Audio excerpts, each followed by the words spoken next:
ಇಲ್ಲಿ ಅವ್ರು ಏನ್ ಹೇಳ್ತಾರೆ ಅಂತಂದ್ರೆ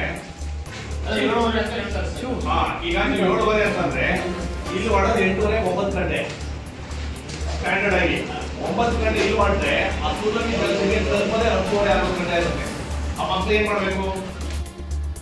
ಸೂರ್ಲಭಿ ವಿದ್ಯಾರ್ಥಿಗಳ ಸಮಸ್ಯೆಗೆ ಕೂಡಲೇ ಸ್ಪಂದಿಸಿದ ಡಾಕ್ಟರ್ ಮಂತರ್ಗೌಡರು. ನಿಗದಿತ ಸಮಯದಲ್ಲಿ ಸರ್ಕಾರಿ ಬಸ್ ಬಾರದೆ ವಿದ್ಯಾರ್ಥಿಗಳಿಗೆ ಸೂಕ್ತ ಸಮಯದಲ್ಲಿ ತರಗತಿಗೆ ತೆರಳಲು ಸಮಸ್ಯೆ ಆಗುತ್ತಿರುವ ಬಗ್ಗೆ TV1 ವರದಿ ಬಿತ್ತರಿಸಿತ್ತು. TV1 ಸುದ್ದಿಗೆ ಸ್ಪಂದಿಸಿದ ಶಾಸಕರು ಇಂದು ಸಂಜೆ ಮಡಿಕೇರಿ ಸರ್ಕಾರಿ ಬಸ್ ಡಿಪೋಗೆ ದಿಢೀರ್ ಭೇಟಿ.